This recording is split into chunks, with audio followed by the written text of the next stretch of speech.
Hello and a very good afternoon. You're with Lunchtime News. I'm Dasmi Athada for News First, and let's start off with a look at your headlines.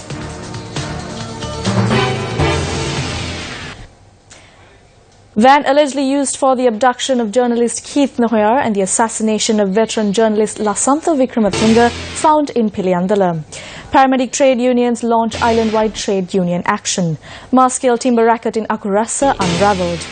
British Prime Minister triggers Article 50 to exit the European Union.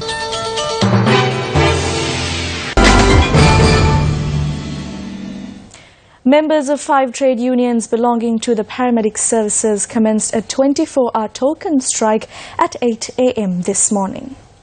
Members of several unions, including pharmacists, radiologists, therapists, are set to join this strike action. Chairman of the Paramedical Services Trade Union Federation, Ajit P. Thilakaratne, said that the strike is being launched as a result of the failure of health authorities to provide solutions to their demands, adding that the strike will be conducted in several hospitals. Our correspondent notes that hospital services have been hampered as a result of the strike action.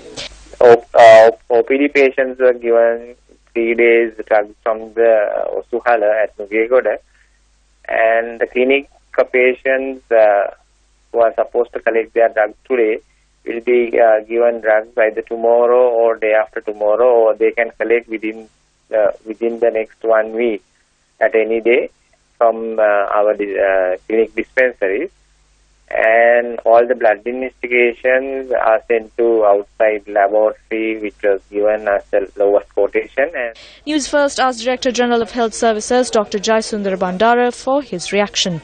He said that the ministry is taking steps to provide solutions to their demands.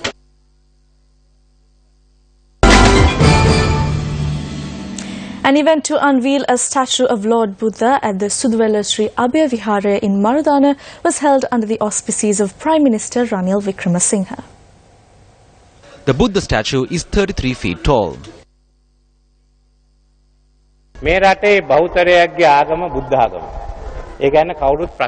The majority in this country are Buddhists, and Buddhism has been given the place it requires as well.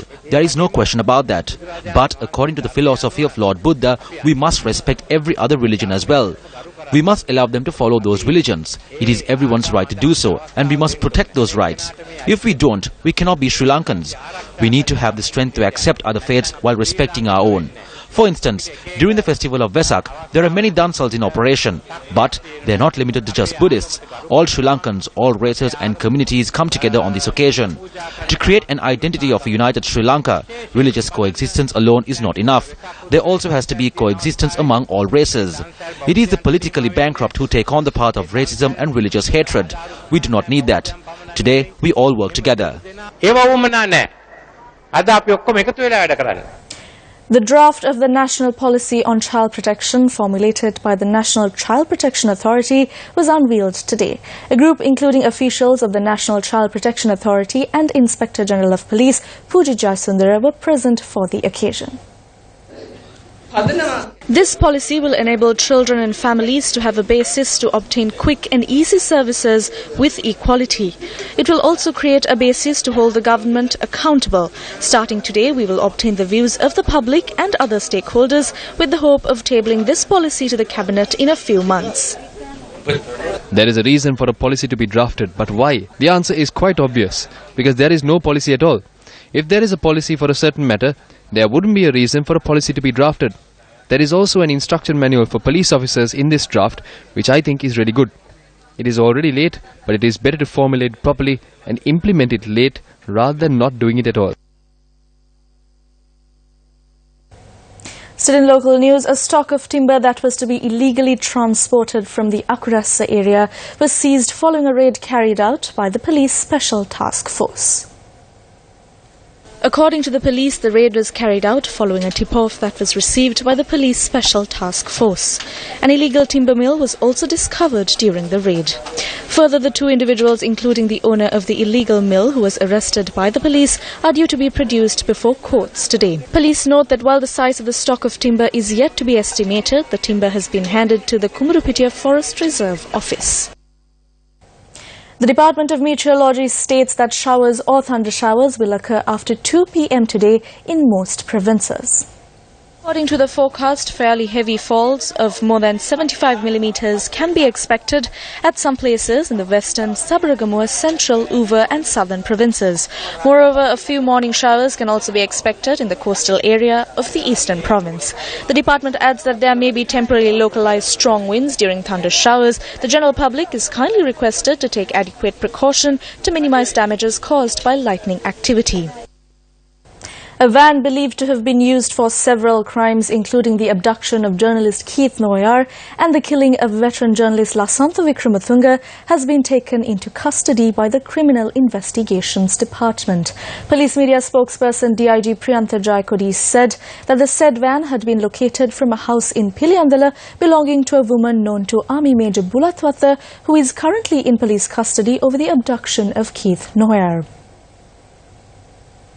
Still in local news, Australian Deputy High Commissioner to Sri Lanka Tim Higgins notes that entrepreneurs are critical to the future success of the Sri Lankan economy. He expressed these views during the grand finale of the CA Sri Lanka Business Plan competition.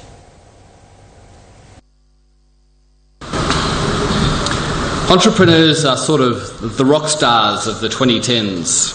The Economist recently said that everybody holds up entrepreneurs as heroes. Politicians love them because they create jobs and they do exciting things in the economy.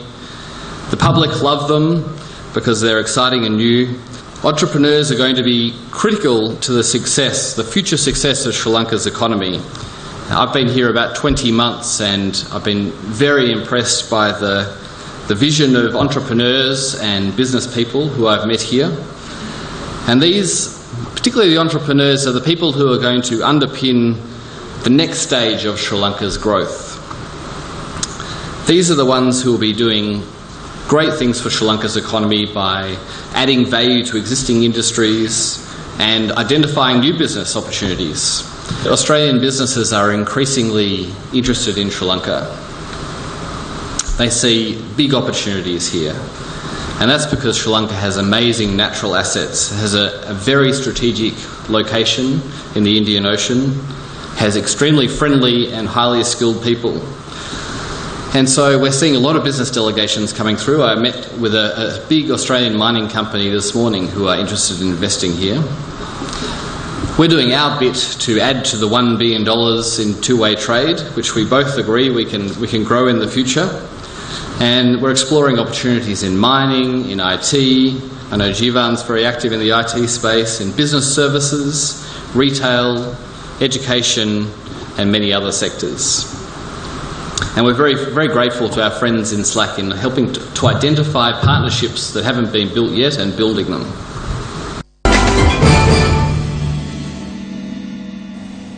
An event to celebrate the 14th anniversary of the Lanka Electricity Board Employees Union was held at the National Youth Services Council in Maharagama yesterday. JVP Politburo member KD Lalkanta was also present for the occasion. You must be made clear of what the government is doing. There are no dollars in the country.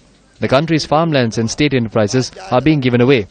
Investors are being invited to buy them in shares. Now they've merged the Ceylon Electricity Board with 5 other institutions and are showing a massive income and are inviting investors to invest in it. For what? To get dollars. The government is selling the country for dollars. And that's a wrap of Lunchtime News. Join us again at 1:55 for more of the very latest. Good afternoon.